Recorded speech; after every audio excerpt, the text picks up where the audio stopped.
Mes amis, je vous livre 2 vidéos aujourd'hui sur la question de la politique économique de Trump. C'est une vidéo ouverte que je vais vous faire, que vous voyez, et puis je vous fais une vidéo patrimoine. Ne manquez pas de vous y référer sur les réactions que vous devez anticiper à la politique probablement très inflationniste de Donald Trump. Je vous laisse la regarder si vous êtes abonné de la chaîne Patrimoine, bien entendu. Je vous parle là à l'instant de la question de l'indépendance de la Fed à laquelle Trump pourra peut-être s'attaquer. Ça va être un test. Alors ça va être un test double. Ça va être un test d'abord sur la détermination de Donald Trump à mener à bien sa politique et les éventuels contre-pouvoirs qu'il pourrait rencontrer aux États-Unis.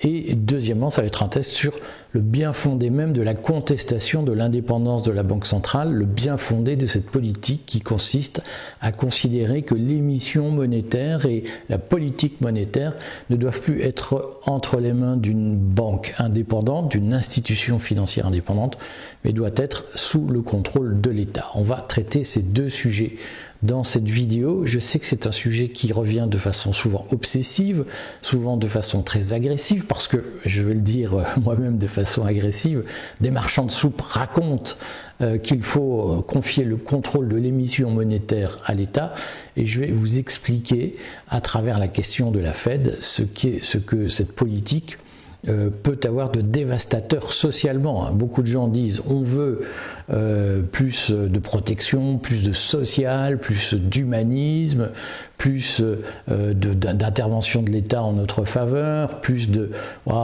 partage de richesses, et en même temps ils prétendent que le contrôle de l'émission monétaire par l'État est indispensable. Or, je vais vous le montrer, le contrôle de l'émission monétaire par l'État, c'est l'annonce d'un appauvrissement général de la population. Et donc il n'est pas possible de réclamer à la fois plus de social ou plus de bienveillance et le contrôle de l'émission monétaire par l'État. Je vais vous le montrer avec la question de Donald Trump. Donald Trump, durant son premier mandat, avait déjà émis de sévères réserves sur l'indépendance de la Fed, la réserve fédérale américaine, qui est l'équivalent de notre banque centrale. Alors on connaît l'affaire. La Fed est effectivement une institution privée, comme la Banque de France d'ailleurs. C'est une institution qui est le fait de banques privées qui se sont organisées sans intervention de l'État, comme ça se fait souvent aux États-Unis pour, d'une façon ou d'une autre, contrôler l'émission monétaire et pouvoir lutter contre 2 choses, contre l'inflation et contre le chômage. Le mandat confié à la Fed, institution privée, par la société américaine et qui est au fondement même des statuts de la Fed, c'est lutter contre l'inflation et lutter contre le chômage.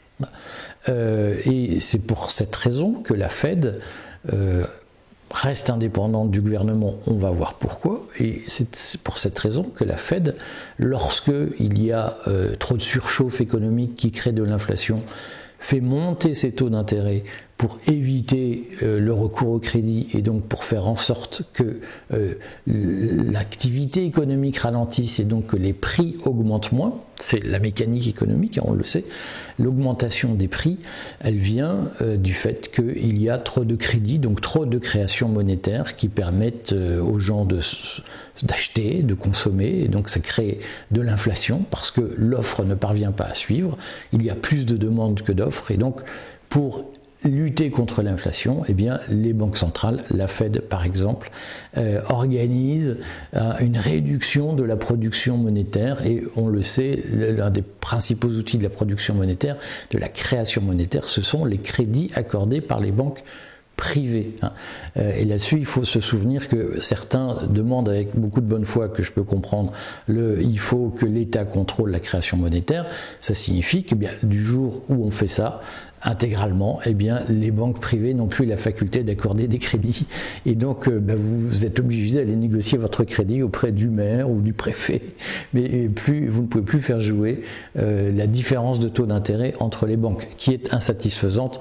Ne manquez pas nos séries sur les banques qui commencent avec Gérard Fourcade, mais nous sommes d'accord que la situation n'est pas idéale, mais c'est quand même mieux qu'un monopole de la création monétaire confié au maire, au préfet préfets, aux directeurs des finances publiques locales. Ça vous permet d'avoir accès à des crédits plus facilement et au fond de ne pas être tenu politiquement par les institutions qui vous disent tu auras un crédit si tu votes pour moi. Donc c'est pour ça que d'une façon ou d'une autre, le monopole de la création monétaire est quelque chose qui est combattu par tous ceux qui défendent les libertés, parce qu'on pense, nous, que la concurrence entre monnaies est plus saine qu'un monopole de la monnaie. Bon, ça c'est un point.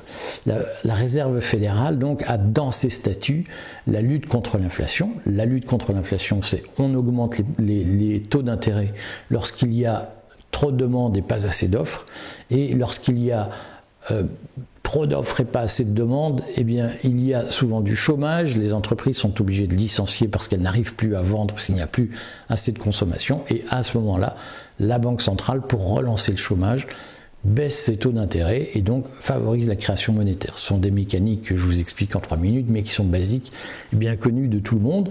On rappellera que la BCE, à la différence de la Fed, n'a pas la lutte contre le chômage dans son mandat, dans ses statuts. La BCE, elle a pour mission confiée par les traités de lutter contre l'inflation, de la maintenir à 2%, parce que tout le monde considère que, enfin beaucoup de gens considèrent que l'inflation vertueuse c'est 2%. Mais la BCE, à la différence de la Fed, n'a pas pour mission de lutter contre le chômage. Voilà. Trump, lors de son premier mandat, avait voulu limiter l'autonomie de la Fed, et la Fed, à l'époque, s'était déjà rebellée. Alors pourquoi la Fed tient absolument à son indépendance, et pourquoi nous considérons que l'indépendance de la Banque centrale par rapport au pouvoir politique est essentielle? Alors que c'est un sujet qui est contesté.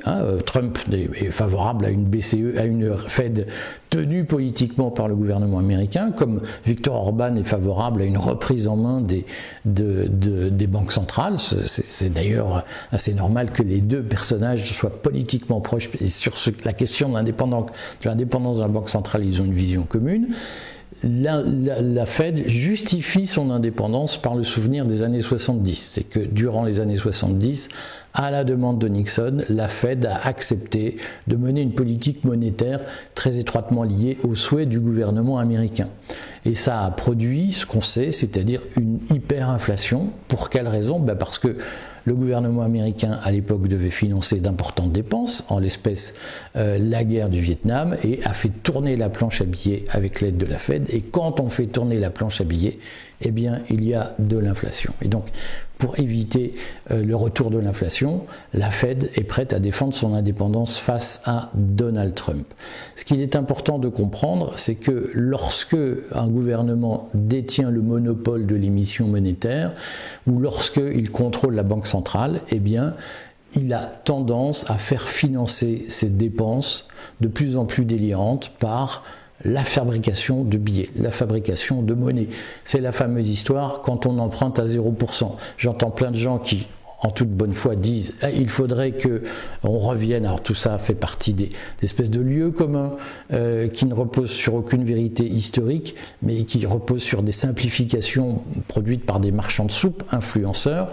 Et donc il faut revenir sur la loi de 73 qui empêche la Banque de France de financer les dépenses de l'État, la loi de 73 permettait à l'État de se faire financer ses dépenses directement par la Banque de France à 0%. Alors, c'était pas vrai. En fait, il y avait une autorisation de découvert qui existe en partie aujourd'hui. Il y avait une autorisation de découvert auprès de la Banque de France, qui n'était pas la même chose qu'un emprunt, de même qu'aujourd'hui, la Sécurité sociale a une autorisation de découvert auprès de la Caisse des dépôts. Donc là aussi, il faut arrêter de croire qu'en 73, on a basculé d'un monde où tout était gratuit à un monde où tout a été fait pour le marché. Je sais que beaucoup font croire, c'est BlackRock, le complot, ils cherchent à privatiser, ils ont lancé la dette pour s'enrichir, etc. La réalité, c'est que la loi de 73 a changé très peu de choses à la réalité, et que sur le fond, lorsque l'État emprunte à 0%, eh bien c'est une façon de fabriquer de la planche à billets, et ça produit du surendettement parce que l'État voilà, ne paye plus l'argent qu'il emprunte, et donc c'est guichet ouvert, et c'est comme ça qu'on termine avec une hyperinflation et un appauvrissement général de la population. C'est ça qu'il faut comprendre quand je vois ce qui me fait à la fois sourire et en même temps un peu peur régulièrement, c'est que je vois plein de gens dire l'inflation en France est insupportable, c'est horrible, on s'en sort plus, la vie est de plus en plus chère, c'est de plus en plus dur. Et c'est vrai, et les mêmes souvent disent on devrait emprunter à 0% auprès de la Banque centrale. Et ça, les gens ne comprennent pas qu'ils sont en train de vouloir remettre en place des mécanismes d'inflation alors qu'ils ne supportent pas déjà une inflation telle qu'elle existe aujourd'hui. Et donc, à un moment donné, il faut respecter un principe de cohérence, et ça ne sert à rien de revendiquer de façon agressive, de mettre en place les causes qui produiront ce que vous ne supportez déjà pas aujourd'hui. Voilà, on ne peut pas être incohérent dans la vie, et le test que Donald Trump va passer, il va être double. C'est est-ce qu'il va s'attaquer à l'indépendance de la Banque centrale ou pas, et ce sera un test pour voir la détermination qu'il a à mener la politique qu'il avait annoncée. Et d'ores et déjà, Jérôme Powell, qui est le patron de la Fed, s'attend à des échanges musclés avec Trump, mais peut-être Trump renoncera-t-il face au pouvoir des marchés qui craindra très fortement son affrontement avec Powell, et craindra très fortement de voir le gouvernement fédéral reprendre la main sur la politique monétaire. Mais si Trump le fait, ce sera l'occasion pour tout le monde de voir comment ce choix stratégique débouche sur des cataclysmes pour les gens. Voilà. Suivez, parce que moi ma conviction c'est que de toute façon Trump va relancer de l'inflation. Suivez la vidéo que je fais sur ce sujet, sur les anticipations patrimoniales que vous devez faire pour les 2 ou 3 ans qui viennent face à la reprise probable de l'inflation aux États-Unis du fait des Trumponomics, des politiques économiques de Trump.